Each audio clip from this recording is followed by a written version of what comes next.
लोकसभा चुनाव 2024 और विधानसभा चुनाव 2025 को लेकर अभी से ही विवाद बिछने लगी है। सभी पार्टियां इसकी तैयारी में लग गई है। इसी को ध्यान में रखते हुए बिहार बीजेपी ने अपनी नई टीम की घोषणा की है। इसको लेकर कई तरह की चर्चाएं भी हो रही है। बिहार के सियासी गलियारे में इसकी चर्चा तेज है कि क्या बीजेपी खुद को सत्ता से दूर कर रही है। सम्राट चौधरी की टीम को लेकर तमाम तरह के सवाल भी उठ रहे हैं। राजनीतिक जानकार यह भी बता रहे हैं कि पीएम मोदी अमित शाह का बिहार जीतने का यह दांव कहीं महंगा न पड़ जाए। आइए जानते हैं इस रिपोर्ट में कि सम्राट की टीम को लेकर ऐसा क्यों कहा जा रहा है कि बीजेपी खुद को सत्ता से दूर तो नहीं कर रही। दरअसल बीते दिनों बिहार बीजेपी के अध्यक्ष सम्राट चौधरी ने प्रदेश पदाधिकारियों की घोषणा की। 38 सदस्यों वाली टीम में सामान्य जाति से 17 पदाधिकारी शामिल किए गए, 14 ओबीसी, 4 ईबीसी और 3 एससी कोटे से पदाधिकारी बनाए गए।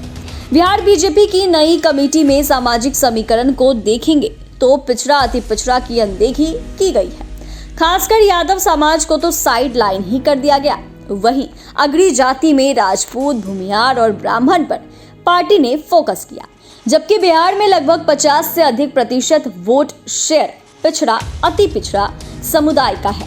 वहीं बिहार की सियासत में 15% यादव मतदाता किंग मेकर माना जाता है। ऐसे में बीजेपी ने सवर्ण के 15 से 20% वोट शेयर पर ज्यादा फोकस किया है। बता दें कि सम्राट चौधरी की 38 लोगों की टीम में सामान्य जाति यानी भूमिहार, ब्राह्मण, राजपूत से 17 पदाधिकारी शामिल किए गए, जबकि पिछड़ा अति पिछड़ा से महज 21 नेताओं को जगह मिली। यानी कि जिसके पास 15 से 20% वोट शेयर है उनके 17 नेता हैं, जबकि उनके पास 50 से अधिक प्रतिशत वोट शेयर है उनके नेताओं की संख्या महज 21 है। कमेटी में स्वदेश यादव अपनी बिरादरी के एकमात्र नेता हैं। वहीं पिछड़ा वर्ग में कुर्मी जाति से सरोज रंजन पटेल और प्रवीण चंद्र राय रखे गए हैं, तो कुशवाहा जाति से ललिता कुशवाहा, रत्नेश कुशवाहा और जितेंद्र कुशवाहा को जगह मिली।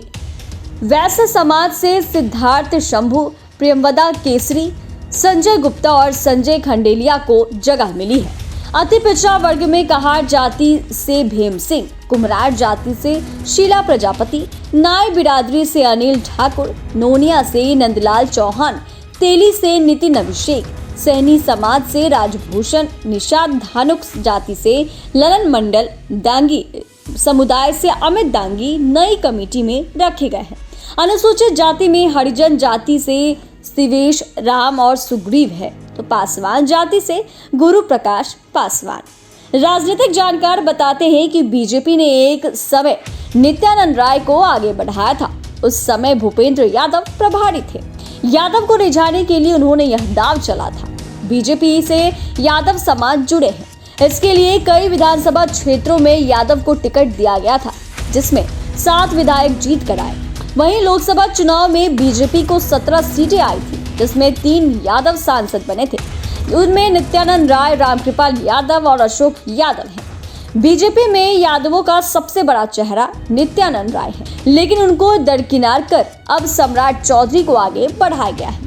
बीजेपी ने मान लिया है कि एक चेहरे के भरोसे हम लालू यादव का मुकाबला नहीं कर सकते हैं। वहीं राजनीतिक जानकार यह भी बताते हैं कि पिछड़ा अति पिछड़ा खासकर यादव जाति को अलग थलग करके उपेक्षा करके बात नहीं बनेगी। बिहार चुनाव में यादवों की अहम भूमिका रही है। माना जाता है कि यादवों का एक मुश्त वोट जिधर जाता है, सत्ता में उसकी भूमिका उतनी ही अहम हो जाती है।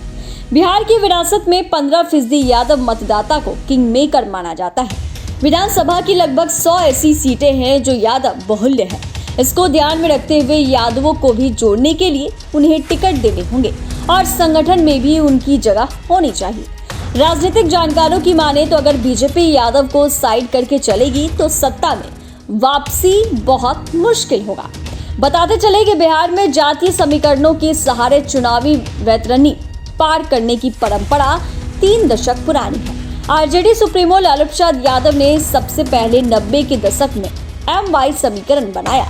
15 साल तक बिहार की सत्ता में उनकी पकड़ रही। थोड़ा आगे पीछे नीतीश कुमार ने भी लवकुश समीकरण बनाया।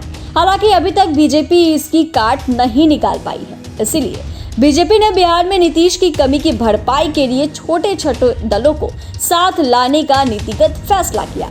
बिहार का जातीय समीकरण देखें तो करीब 20% अगड़ी जातियां हैं, जिसमें राजपूत सबसे ज्यादा है। ब्राह्मण और भूमियार की अच्छी खासी तादाद है। अगड़ी जातियों को बीजेपी का कोर वोटर माना जाता है, इसीलिए नई टीम में उन्होंने नई जातियों पर ज्यादा फोकस किया है।